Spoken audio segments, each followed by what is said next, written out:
I stepped out of work and found my parking spot empty. My fully paid off 2023 Camry had disappeared. I called my parents, freaking out. "Sweetie, calm down. We pass it on to Elena. She needs it more." My sister had crashed 3 cars in 5 years. This was my first new car ever. I ended the call and dialed 911. Can you believe I had to call 911 on my own family? Because the day they stole my car, they didn't just take metal and wheels. They took my trust, my sanity, and the last shred of who I thought they were. And believe me, the story only gets wilder from there. My name is Olivia, and I'm 30 years old, a software engineer here in Denver. It was a Thursday, just another late meeting, another cold coffee. The kind of day where you just crave the quiet hum of your own car taking you home. But when I walked into that parking lot, something felt off. My eyes scanned the familiar rows, searching for my silver 2023 Toyota Camry, my small reward for years of grinding, gleaming under the streetlights. But it wasn't there. My heart didn't just pound. It hammered against my ribs, a frantic drumbeat of pure dread. I checked twice, then 3 times, desperately hoping I'd just forgotten where I parked. But no, my car, paid off just last month, was gone. I froze, the cold air slicing through my chest. My fingers fumbled for my phone, shaking so hard I could barely dial. "Mom," I choked out, "my car's missing. Did someone tow it?" Her voice, infuriatingly calm, floated through the phone. "Oh, honey, relax. We gave it to Elena. She needs it more than you do. She just lost hers last week." For a second, I couldn't breathe. My pulse roared in my ears. "You what?" I whispered, the words barely a breath. "You gave my car to Elena. She has a new job, sweetheart. Don't make a scene." And in that moment, something inside me just snapped. My voice was steady, shockingly so, but my whole body trembled. That car was the first thing I ever owned outright. I worked for it, paid for it, protected it, and you call it sharing? I hung up before I said something I really couldn't take back. Then, with a clarity that felt both terrifying and liberating, I dialed 911. Growing up, I learned early that in my family, love always came with conditions. Fairness? That was never on the table. I was the oldest, the figured-it-out kid, the one who never asked for much because, deep down, I knew it wouldn't come anyway. By 18, I was juggling 2 part-time jobs while studying computer science, hoarding every dollar. My parents called it good practice for the real world. Then Elena turned 18. They surprised her with a brand new MacBook, a camera, and a gap year trip to Europe. She needs to find her inspiration. Mom cooed. My inspiration. Mine came at 3 a.m., hunched over library cubicle, surrounded by empty coffee cups, wondering why my effort never earned the same applause as Elena's chaos. Elena, she was always the golden child. At 27, she still lived at home. She'd quit 3 jobs in 2 years, drifting between yoga retreats and online art classes she never finished. Each time she stumbled, my parents rushed to cushion her fall, blaming bad management, toxic workplaces, or jealous coworkers. The truth was simpler. Elena never learned to stand because they never let her fall. I watched a toxic mix of pity and resentment twisting inside me. Every stumble meant they'd empty another piece of their savings to rescue her, while I was still budgeting groceries by the cent, paying off my student loans one painful installment at a time. I remember one night so vividly. I was 19, sitting on my bedroom floor, counting tips from my cafe shift, trying to figure out if I could afford a used laptop for class. Mom knocked, came in, and with a beaming smile, set a sleek white box on Elena's bed. "Isn't it great?" she chirped. "Your sister needs it for her group projects." I just nodded, pretending I didn't care, but I remember the hollow ache in my chest when I opened my second-hand laptop the next morning, its fan wheezing like it was apologizing for existing. That was the moment I realized. In my family, effort wasn't admirable. It was invisible. By the time I graduated, I'd stopped expecting fairness.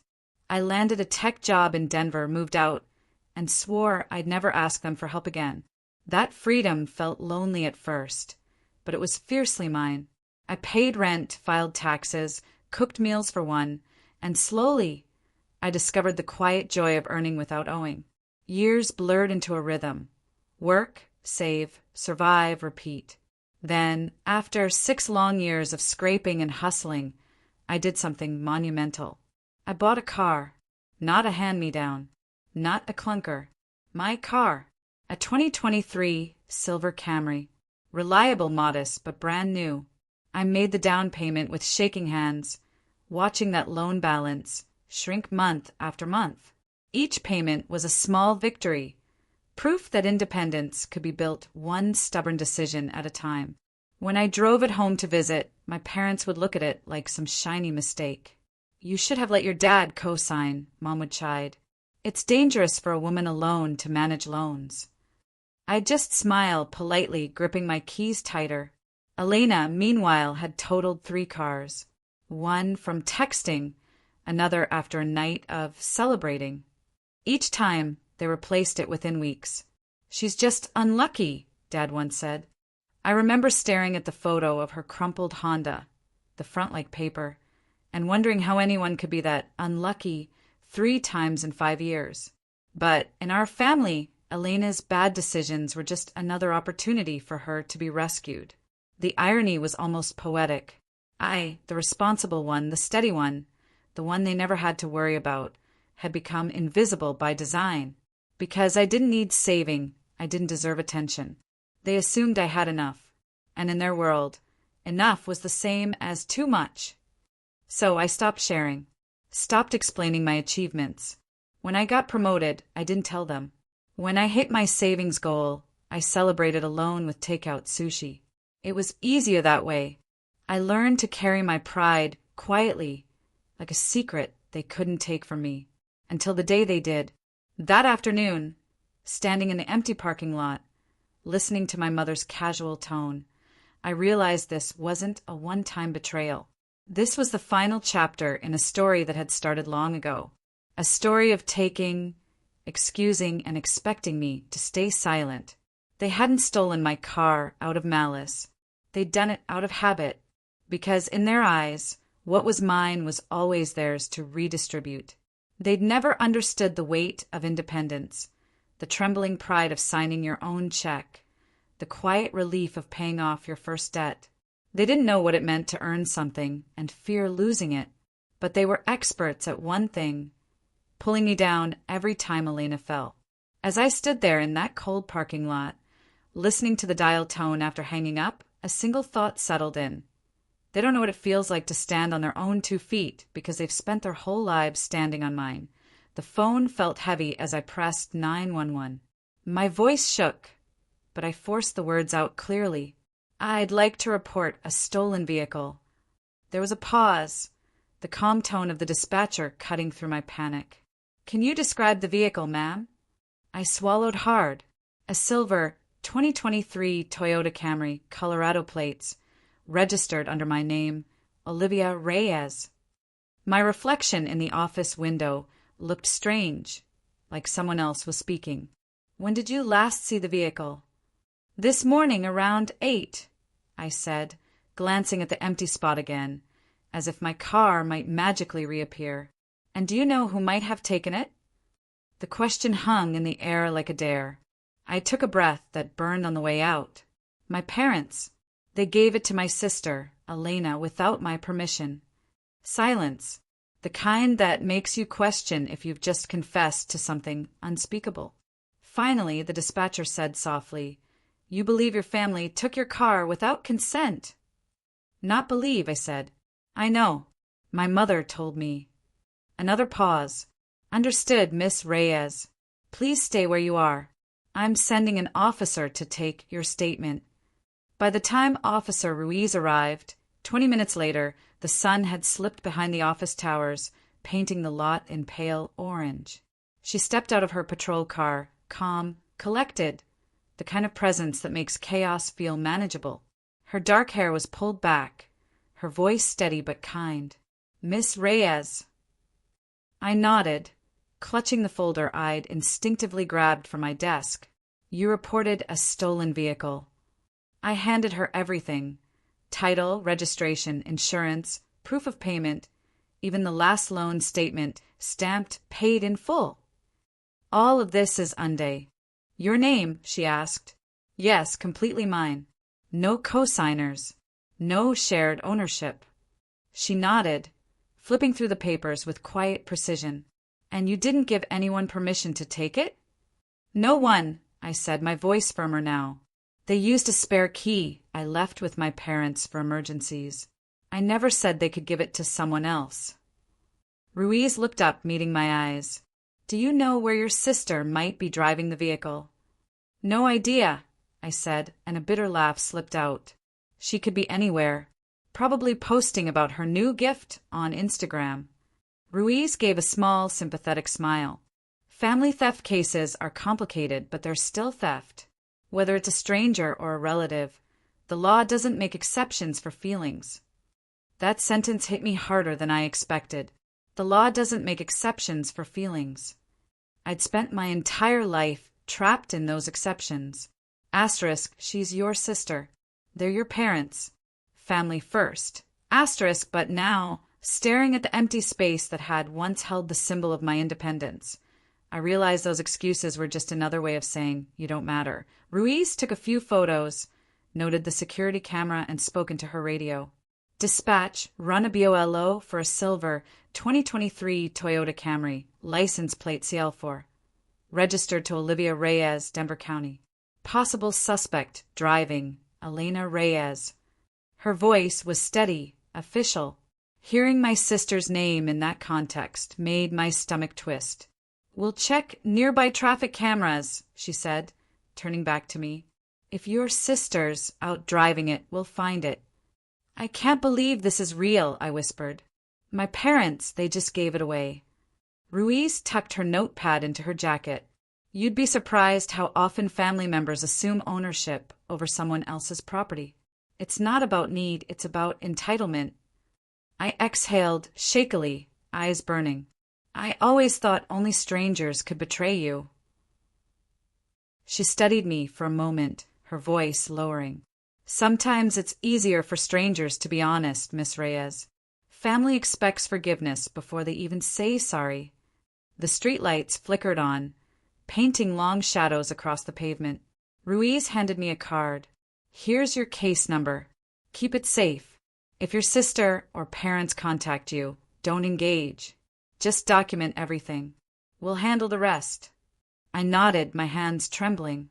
She paused before getting into her patrol car. "You did the right thing, you know." I almost laughed. "It doesn't feel like it." Ruiz gave a faint smile. "Doing the right thing rarely does at first. But trust me, this isn't about the car anymore. It's about respect. And you're owed that." As she drove off, the flashing lights faded down the street, leaving me alone with the quiet hum of distant traffic. I sat on the curb, staring at the dark space where my car used to be. The asphalt still carried faint tire marks, a ghost of what was mine. I thought of my parents' voices, calm and dismissive, of Elena's careless laughter, of every time I'd been told to be understanding. But for the first time, I wasn't going to understand. I wasn't going to shrink or rationalize or let it slide. I would make them face what they'd done. Not because I wanted revenge, but because I finally understood something crucial. Forgiveness means nothing without accountability. I looked up at the streetlight flickering above me, the case card still warm in my hand, and whispered into the night, "You don't get to take from me any more." Then I stood, brushed the dust from my skirt, and walked back toward the building. I wasn't the same woman who'd parked here this morning. The line had been crossed, and this time I wasn't going to erase it. I stared at the quiet screen for almost a full minute after Officer Ruiz drove away. The city lights shimmered on the hood of a stranger's car nearby, and for a fleeting second, I thought about pretending none of this had happened. Going home, letting it go, convincing myself it wasn't worth the fight. But the thought of Elena behind my wheel, laughing, maybe bragging about her new car, burned through my chest like acid. My thumb hovered, then pressed call Mom. She picked up on the second ring, her voice already sharpened with that mix of impatience and guilt she used when she knew she was wrong but refused to admit it. "Natalie, have you calmed down yet?" "No, Mom," I said evenly. "I just called the police. I reported my car stolen, and I'm following through." A beat of silence. Then her tone cracked into panic. "What? Natalie?" "No, don't be ridiculous. You called the police on your own family. You're going to destroy us over this." I clenched my jaw, the anger rising slow and steady. "I'm not destroying anything, Mom."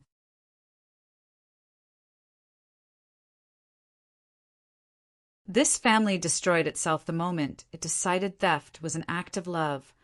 In the background, I could hear the TV, the muffled clatter of dishes, and my father's voice asking, "What's going on?" She must have handed him the phone, because the next thing I heard was his low, measured tone. The one he used when pretending to be the reasonable one. "Natalie, listen to me. You're overreacting. Elena needed a car for her new job. Before or after you took it?" He exhaled long and slow. "We didn't take it. We borrowed it. It's still in the family. You'll get it back."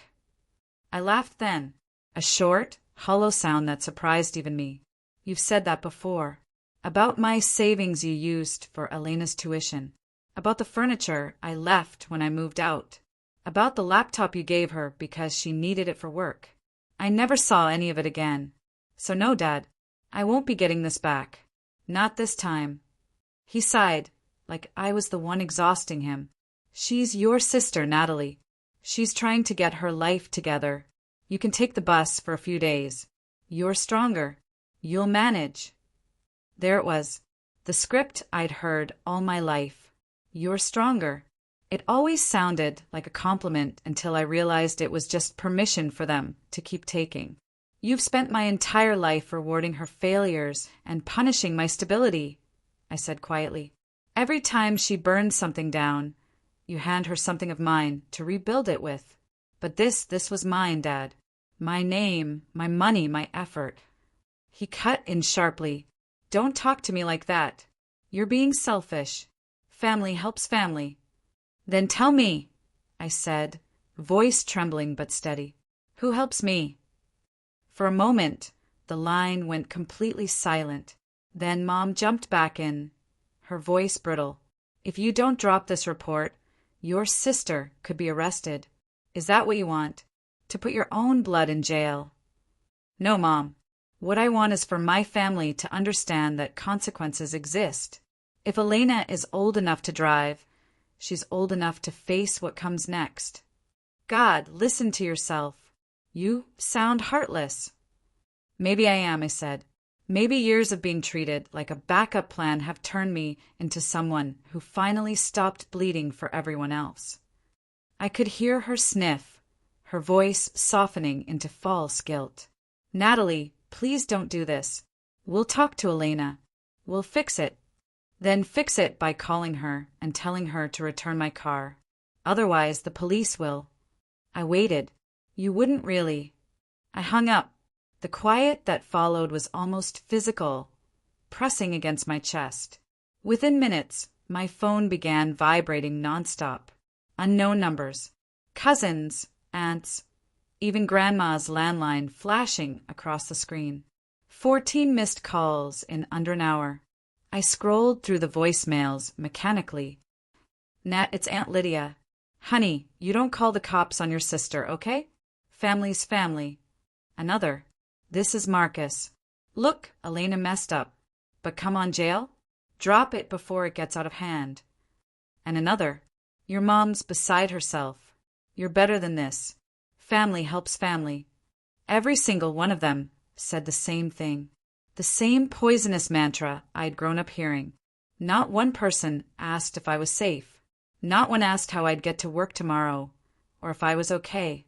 Outside, Denver's skyline blinked in the distance, indifferent and cold. I closed my eyes, letting the anger settle into something colder, sharper, a kind of clarity. For the first time, I understood that their version of love had never been about family. It was about control, and I was done playing along. The Uber driver didn't say a word the whole ride home. Maybe it was the way I was clutching my phone, or the tear streaks still drying on my cheeks. Denver streets blurred past the window in long ribbons of color. Headlights, traffic lights, neon signs, each reflecting against the glass like a life I wasn't part of. I tried to breathe evenly, but every exhale came out shaky, uneven, like my body didn't know what calm was anymore. My car wasn't just transportation. It was proof that I'd built something for myself, something no one could take. And yet they had. The city lights flickered on my reflection. Mascara smudged, eyes swollen, jaw tight. I barely recognized the woman staring back. She looked smaller than I remembered, like all the years of staying composed had collapsed in a single day. My phone buzzed again, but I didn't look. I couldn't.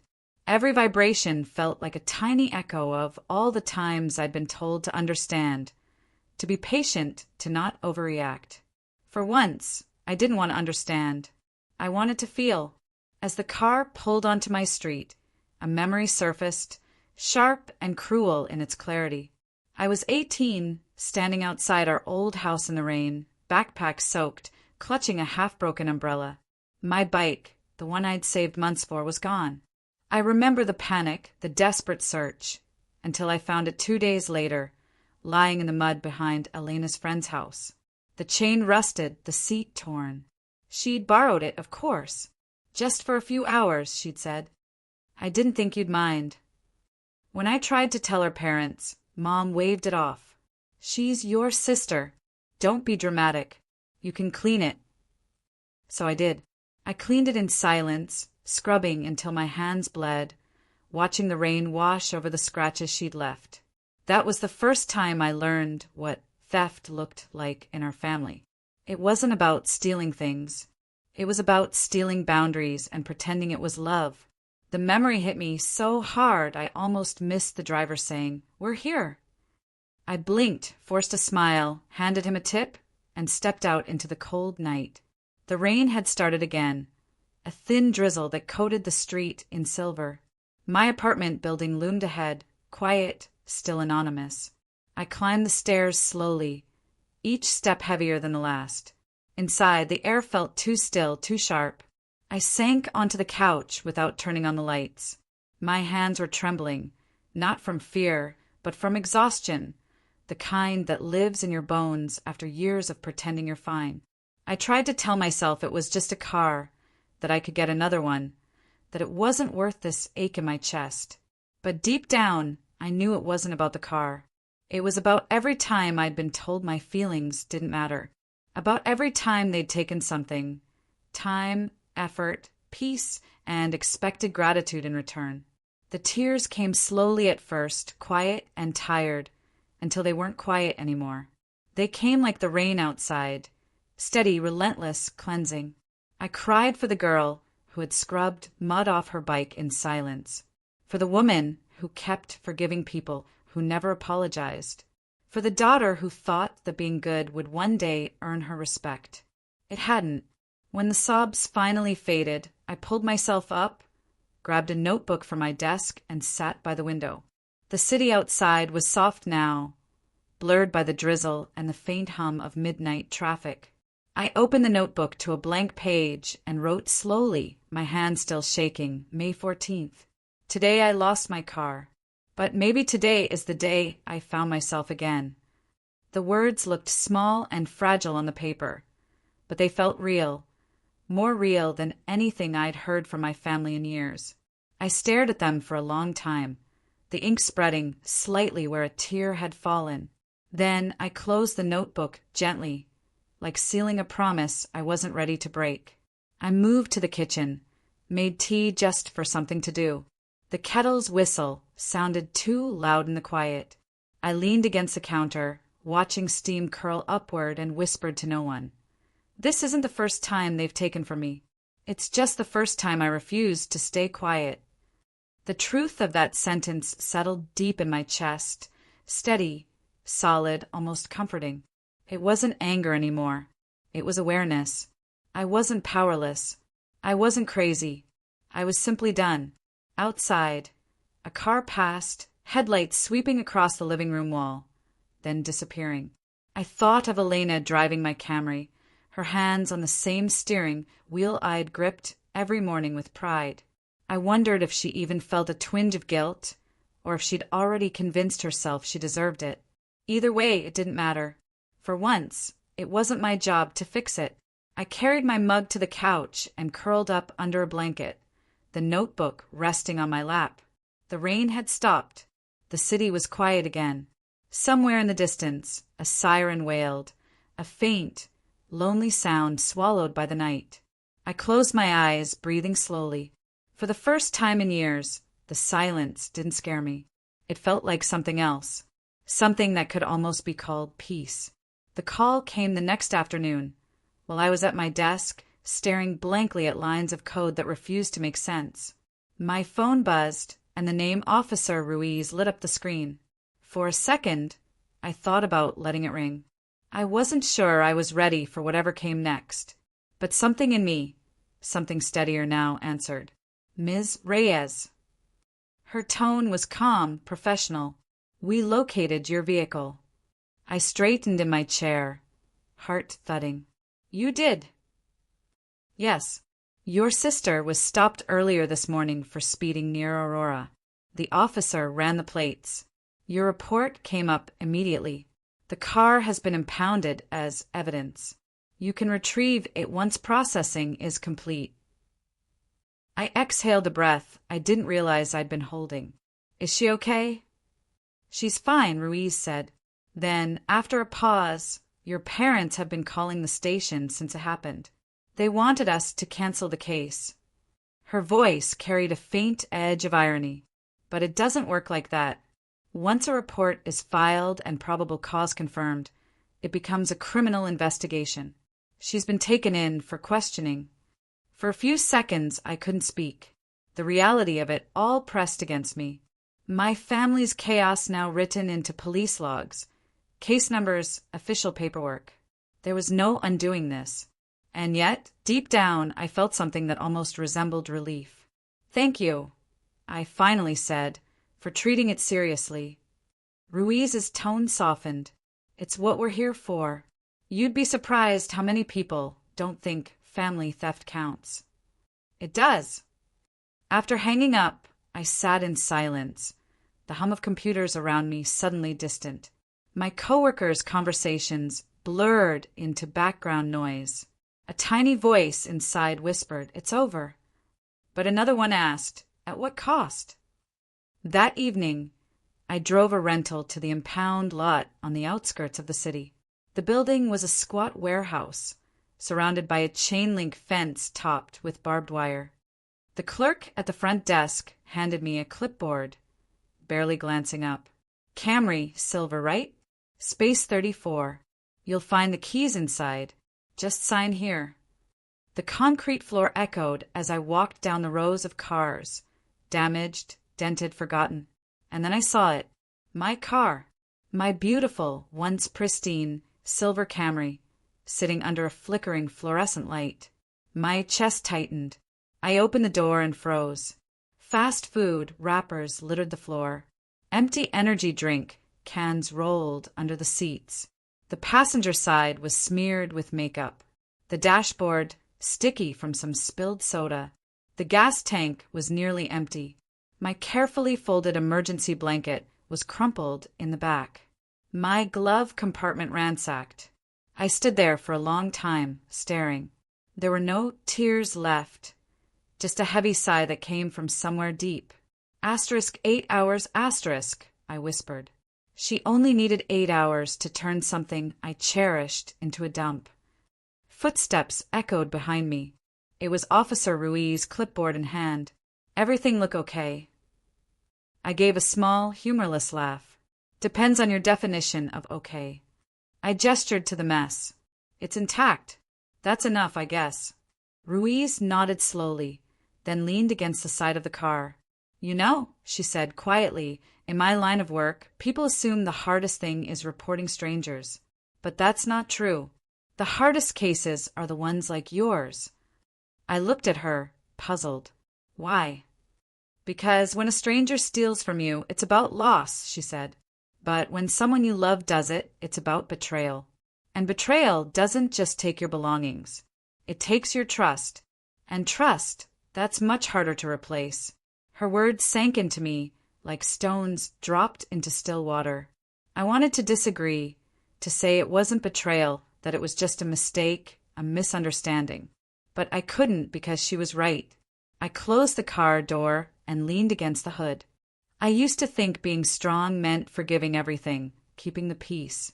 But maybe being strong is finally saying enough. Ruiz smiled faintly. That's exactly what it means. We finished the paperwork in silence. She handed me the keys and wished me luck. As I slid into the driver's seat, the familiar smell of stale fries and gasoline hit me. It should have made me angry. Instead, it just made me tired. I started the engine. The hum sounded the same, steady and loyal, as if nothing had happened. The seat adjusted automatically to my saved position, a tiny reminder that this car still remembered me. Driving out of the lot, I glanced in the rearview mirror. For a split second, I thought I saw Elena's reflection there, carefree, reckless, untouchable. But it was just me, just the woman who'd finally stopped being her family's safety net. By the time I pulled into my apartment complex, the sky was burning orange, the last light of day spilling across the windshield. I parked, shut off the engine, and sat there in the quiet.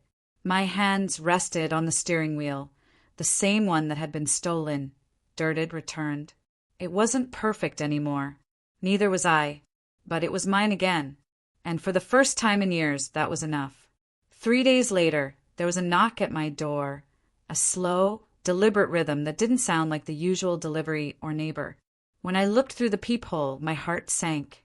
Standing there, wrapped in her thick wool coat and clutching her small leather purse, was Grandma Sophia, 83 years old, sharp-eyed despite her years, and somehow still the only person in the family who could make me feel 12 again. I opened the door before she could knock again. "Grandma." She smiled faintly. "Can I come in, mija?" Her voice was gentle, but there was something weighted beneath it. The smell of her lavender perfume followed her as she stepped inside, setting her purse carefully on the table like she was preparing for a long talk. I offered her tea, though I already knew she hadn't come for tea. She took a seat on the couch, her hands folded tightly in her lap. For a moment, she just studied me. My tired face, the shadows under my eyes, the quiet defiance still clinging to my posture. Finally, she sighed. "Your mother told me everything." I stayed standing, crossing my arms. "I'm sure she did." "She's worried sick," Grandma said softly. "Your sister, too. Elena's a mess." I laughed. A small, bitter sound. "A mess?" "She stole my car, Grandma. My parents helped her do it. I don't think a mess quite covers it." Her eyes flicked toward the window, then back to me. "The police report, the court case." She hesitated. "Elena will have a criminal record. A real one. Do you understand what that means for her future?" I leaned back against the counter, the cool surface grounding me. "Yes, Grandma. It means she'll finally face the consequences of her actions." She looked at me long and hard, her voice trembling slightly. "Consequences can destroy a person, Natalie. Prison changes people. Shame follows them forever. You're not a cruel girl. Don't let this turn you into someone you're not." That word, cruel, landed like a stone in my stomach. I'd heard it so many times in the past few days that it had started to lose meaning. But hearing it from her hurt in a different way. "Cruel," I said quietly. "Do you know what's cruel, Grandma? Spending your whole life doing the right thing and being punished for it. Watching everyone else break things, lie, steal, and still get forgiven because they're fragile or lost." Grandma's gaze softened, but she didn't interrupt.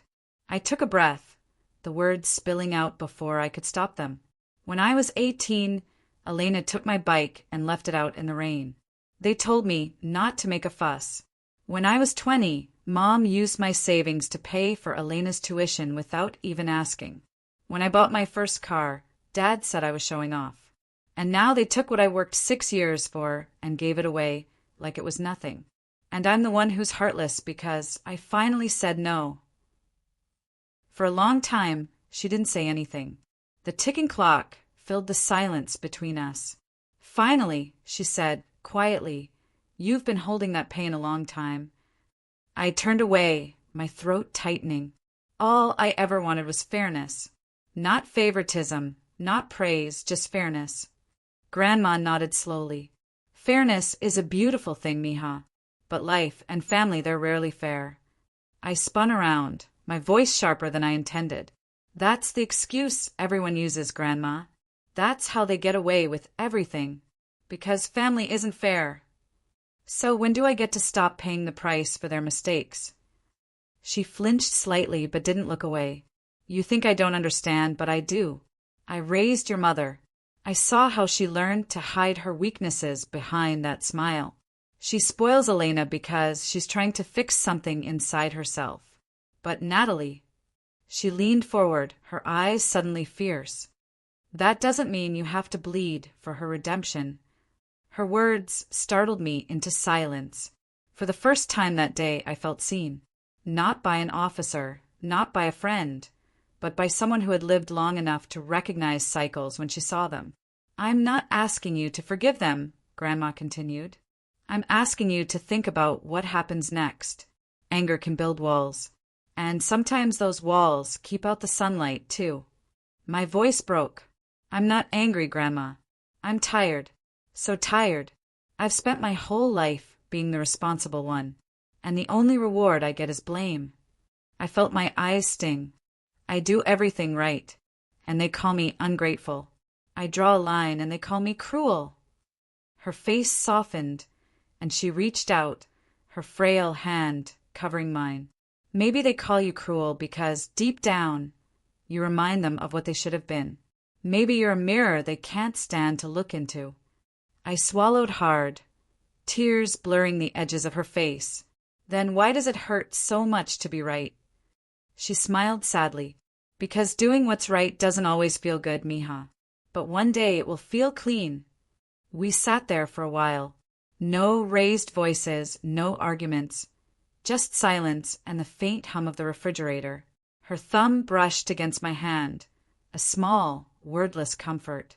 When she finally stood to leave, she adjusted her scarf and looked at me the way she used to when I was a child, right before saying something that would linger for years.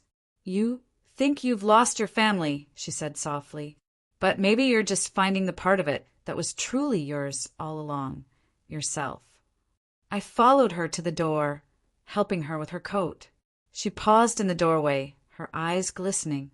Don't harden your heart completely, Natalie. Just make sure the next time you open it, it's for people who've earned it. After she left, the apartment felt both heavier and lighter. I sank onto the couch, staring at the empty teacup she'd left behind. Her words replayed in my head like a soft echo. Maybe you're the mirror they can't stand to look into. For the first time, I didn't cry.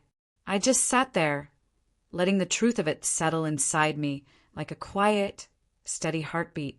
The courthouse smelled faintly of disinfectant and old paper, like time itself had been trapped inside. The walls were lined with framed photographs of long-retired judges, all of them wearing the same expression, patient, detached, weary. I sat on the wooden bench outside courtroom 4B, palms pressed against my knees, trying to keep my breath steady. The clock on the wall ticked too loud, the kind of ticking that fills every silence until it feels unbearable.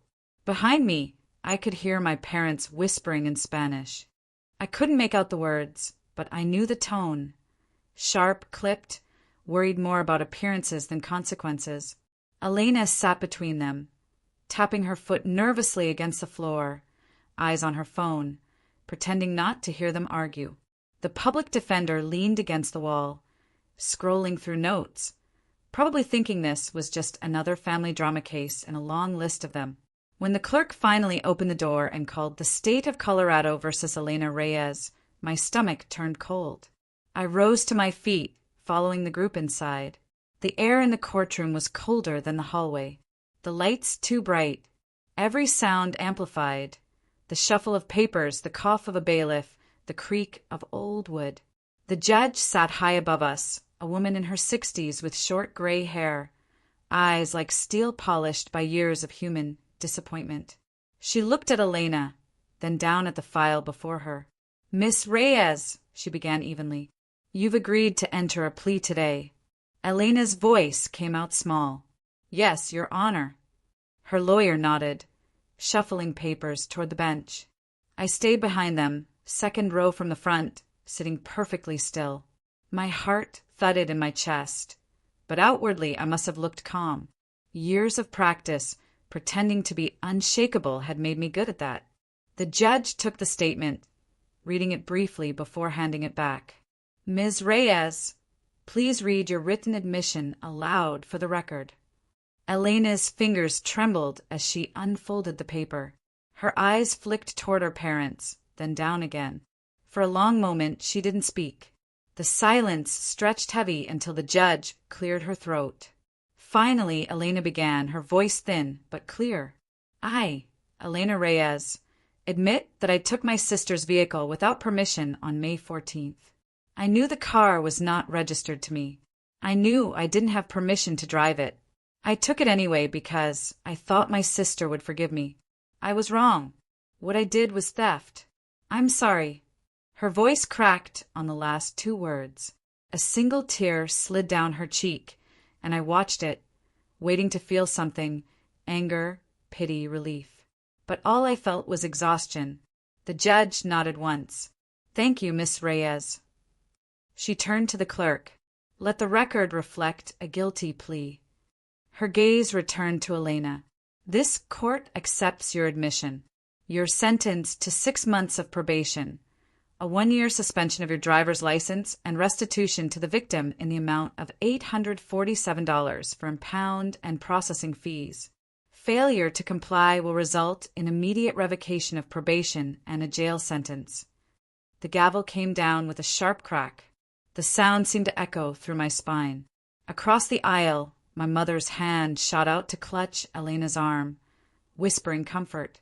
My father's jaw clenched so tight I could see the muscle in his cheek twitch. Elena nodded numbly as her attorney whispered instructions about signing papers and probation meetings. No one looked at me. When the judge dismissed the court, I stood up slowly, feeling every pair of eyes in the room on me. My parents turned first. My mother's gaze locked onto mine for a brief second, filled not with apology, but with something that looked like quiet accusation. My father didn't look at me at all. He simply guided Elena toward the exit, his arm protective around her shoulder. She followed obediently, head down, hair falling over her face like a curtain. They passed within arm's reach. I could have said her name. I could have asked her to stop, to say something, anything. But I didn't, because I already knew what would happen. She'd look at me with that same mixture of guilt and self-pity. And my mother would step in, saying, "Natalie, don't make things worse." So I stayed silent. The sound of their footsteps faded down the hallway, swallowed by the noise of other cases being called. Asterisk State versus Andrews. State versus Miller. Asterisk just another day in court. When I finally stepped outside, the Denver sky was low and gray, the air thick with the smell of oncoming rain. Families huddled together under umbrellas, some crying, some relieved. I stood alone on the courthouse steps, watching them scatter into the parking lot. I didn't see my family anywhere. Maybe they had parked around the corner. Maybe they'd already left. It didn't matter.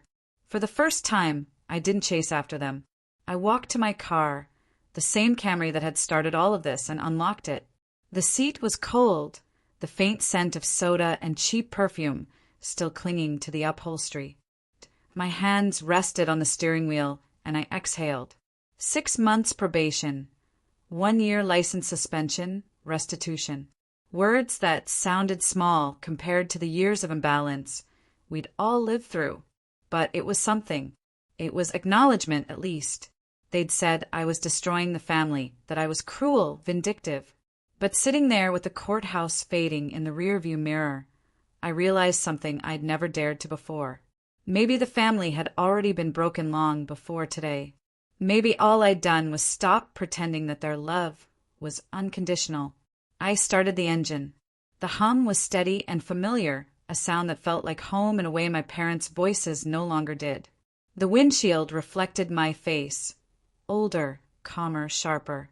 They walked away like I was a stranger, I thought. Asterisk, maybe they were right. Because I wasn't their obedient daughter anymore. I wasn't the quiet sister who kept patching up the holes in everyone else's life. I wasn't the dependable one they could take for granted. Asterisk, as I pulled out of the parking lot, raindrops began to scatter across the windshield. I turned on the wipers, watching the world blur into motion. With every block I drove, the courthouse grew smaller behind me until it was nothing but a faint gray shadow against the city skyline. Maybe they would never forgive me. Maybe they would tell their friends that I'd turned on them, that I was ungrateful. And maybe they'd even believe it. But for the first time, that didn't terrify me. Because freedom, I realized, doesn't always look like joy. Sometimes it looks like loneliness. Clean, sharp, honest. I rolled down the window and let the rain touch my face, cool and steady. The city lights flickered in the wet streets ahead. They said I'd ruined everything. I whispered to myself. Maybe I did, but maybe what I ruined never should have existed the way it was. The traffic light ahead turned green, and I pressed the accelerator. The tires hissed against the rain-slicked asphalt, and I drove forward, leaving the courthouse and the version of myself that still begged for their approval far behind. You can't control me anymore, I thought. And this time I knew it was true. A month passed after the sentencing, and life fell into a strange, quiet rhythm, one that felt both foreign and necessary. I hadn't heard from my parents since the day they walked out of the courtroom, and the silence between us was louder than any fight we'd ever had. There were no phone calls, no messages, no let's talk texts that I half expected to appear at 2 a.m. Instead, the world just moved on. From the few updates that slipped through mutual relatives, I learned my parents had bought Elena a used Honda Civic, 10 years old, dented but still running. She needs a fresh start, my aunt had said over voicemail, her tone clipped with judgment. Of course she does, I thought. In their world, redemption was something you could buy, as long as you paid cash and never said the word sorry. I didn't respond. I didn't have it in me to keep explaining myself to people who'd already decided who the villain was. Instead, I started building a new kind of quiet. I moved apartments across the city, closer to the foothills where the air felt a little clearer and the neighbors didn't ask questions. I changed my phone number, blocked every contact that carried the Reyes last name, except for Grandma Sophia. She was the only one who still called, her voice warm and steady, asking about work, about my plants, about whether I was eating enough. She never mentioned Elena again, and I loved her for that. The first few weeks, alone, were strange. I'd wake up expecting a message, some family emergency that would demand I drop everything and fix it, but none came, and slowly, that anxiety began to fade into something else. Peace. I filled the silence with small rituals, making coffee before dawn, opening the curtains to let sunlight flood the apartment, taking long walks after work. The quiet no longer felt empty. It felt earned. One morning, I stepped outside with my coffee and looked down at the parking lot from my balcony. There it was, my Camry, clean, shining in the morning light, still parked in the same space I'd claimed since moving in. For months, that car had been the symbol of everything broken in me: anger, betrayal, loss. But now it looked different. It wasn't just a reminder of what had been taken. It was proof of what I'd taken back. I walked down to the lot and ran my hand along the hood, the metal warm under the sun. I'd detailed it myself 2 weeks earlier, vacuumed every crumb, wiped every smudge, filled the tank, replaced the floor mats. It looked brand new again, except for a tiny scuff near the handle, one I decided not to fix. A reminder. Then I opened the driver's side door and locked in the steering wheel club I'd ordered online the night before. The bright yellow bar stretched across the wheel like a quiet declaration. Not protection from thieves, a promise to myself. No one touches what's mine without permission, ever again. Standing there in the early morning light, the city still half asleep, I realized how different the word mine felt now. It wasn't about ownership. It was about boundaries, about choosing what I allowed in and what I didn't. Some nights I'd still lie awake, wondering if Elena hated me, or if she'd learned anything from what happened.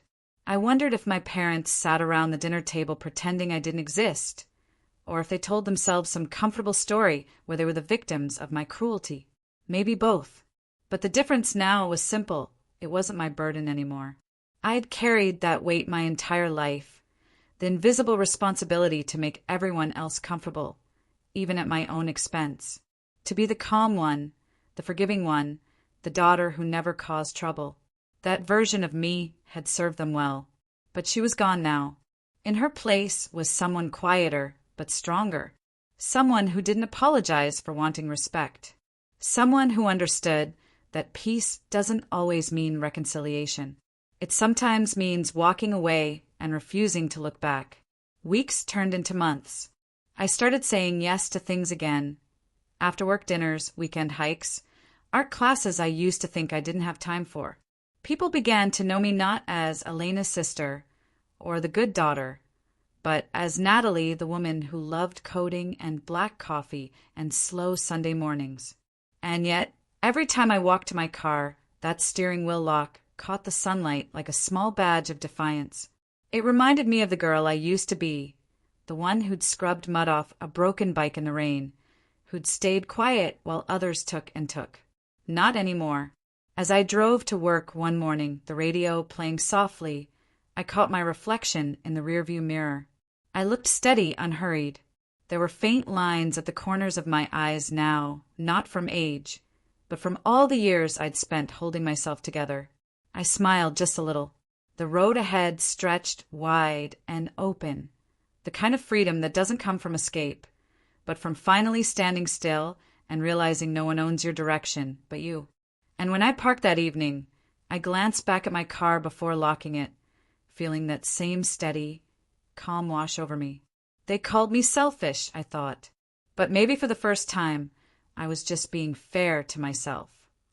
The steering wheel glinted under the streetlight as I walked away, and in that moment, I didn't feel anger or regret, just clarity, because the truth was simple, and it had taken me 30 years to learn it. What's mine isn't just what I earn. It's what I protect. 6 months later, the air in Denver had softened. The snow had melted into slow streams, the trees outside my apartment bursting with green. Life had started to settle into something that almost resembled peace. It was around that time that I joined a small local support group called Boundaries and Healing.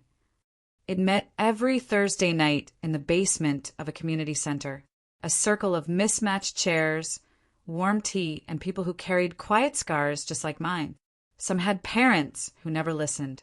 Others had siblings who never apologized. We were all there for the same reason, to learn how to stop bleeding for people who kept cutting us. The first time I spoke, my voice shook. I told them about the car, about the betrayal, about how I'd spent years being the strong one, the one who never said no, because family first was the rule written into my bones. I told them about Elena, about my parents' silence, about the courtroom. And as I spoke, I expected judgment. But when I looked up, all I saw were wet eyes and nodding heads. A woman across from me whispered, "That's not selfish. That's survival." And in that moment, something inside me cracked, not from pain, but from release. Every week after that, I came back. We talked about boundaries, guilt, forgiveness that didn't require reunion. I learned that walking away doesn't make you cruel. It means you've stopped pretending broken things can hold weight. One evening, our group leader asked, "What's the hardest truth you've learned since setting your boundaries?" I thought for a long moment, tracing the rim of my teacup. That I didn't lose my family, I finally said. I just lost the people who never respected me enough to be part of it. No one spoke for a while. Then, slowly, everyone began to nod again. That night, when I drove home, I felt lighter than I had in years. I started doing more things alone, not out of loneliness, but because I wanted to. I took long drives through the mountains on weekends, sometimes with no destination in mind. The first time I drove through Independence Pass alone, I rolled down all the windows and let the cold wind whip through my hair. The road curved along cliffs and valleys, the horizon stretching endlessly ahead. There was no one in the passenger seat to fill the silence, but somehow it didn't feel empty. It felt honest. I stopped measuring my worth by what I gave. I started measuring it by what I kept, my peace, my time, my sense of self. One Sunday evening, I drove up to Lookout Mountain just before sunset. The road wound higher and higher until the city below was nothing but a sea of golden light. I parked near the edge, stepped out, and leaned against the hood of my car. The same car that had once symbolized everything broken between us now sat quietly beneath me, steady and loyal. Below, Denver glimmered like a constellation come to life. Tiny dots of light, flickering across the valley, each one a story, a home, a beginning. I breathed in the crisp mountain air and realized I'd finally found mine. For a long time, I just stood there. No tears, no bitterness, no longing, just a quiet gratitude for the woman I had become, and for the lesson that had cost me so much to learn. The road had been long, but it had led me here. To freedom, to stillness, to myself. A year later, an envelope appeared in my mailbox. No return address, just a neat, familiar handwriting on the front. From Elena. I carried it inside, sat at my kitchen table, and stared at it for a long time before opening it. Inside was a short, handwritten note. Dear Natalie, I'm in therapy now. I understand that help doesn't mean taking. I know I hurt you and I'm sorry. This isn't to ask for your forgiveness, but to let you know that I'm trying to become a better person. Elena. I read it twice, then folded it neatly and placed it in the top drawer of my desk. I didn't cry. I didn't write back. I didn't need to, because the letter wasn't really about forgiveness. It was about acknowledgement, and sometimes that's enough. That night, I sat by the window watching the lights of the city flicker below, the same view I'd fallen in love with months earlier. My reflection looked different now. Still me, but calmer, softer, steadier. I thought about everything that had happened, the betrayal, the silence, the courtroom, the long drives, the healing. And I realized something profound. They say blood is thicker than water, but I've learned that respect is thicker than relation. A car, a boundary, a single act of self-respect. That's all it took to rewrite the story I'd been living my whole life. Because the people who truly love you don't take from you. They protect what you've worked hard for. And as I reached over and locked my steering wheel for the night, the metal bar gleaming faintly under the streetlight, I smiled. Sometimes the hardest battles we face aren't with strangers, but with the people we love most. Family can teach us compassion, but it can also teach us where our boundaries end. Natalie's story reminds us that love without respect is just control wrapped in sentiment. It's easy to confuse sacrifice with loyalty, to believe that saying no makes us cruel. But true love, real healthy love, never demands that we abandon ourselves to keep others comfortable. Setting boundaries isn't about punishment. It's about protection. It's the moment you stop proving your worth and start honoring it. Forgiveness doesn't always mean reconnection. It sometimes means choosing peace over proximity. If you've ever been made to feel guilty for standing up for yourself, remember this. People who truly value you will never take from you what you've worked hard to build.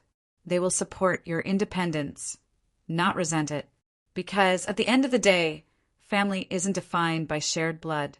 It's defined by shared respect. And the most important relationship you'll ever protect is the one you have with yourself. So, tell me, what would you have done in my place? Have you ever had to choose between your family and your peace? Let me know in the comments below. I really want to hear your thoughts.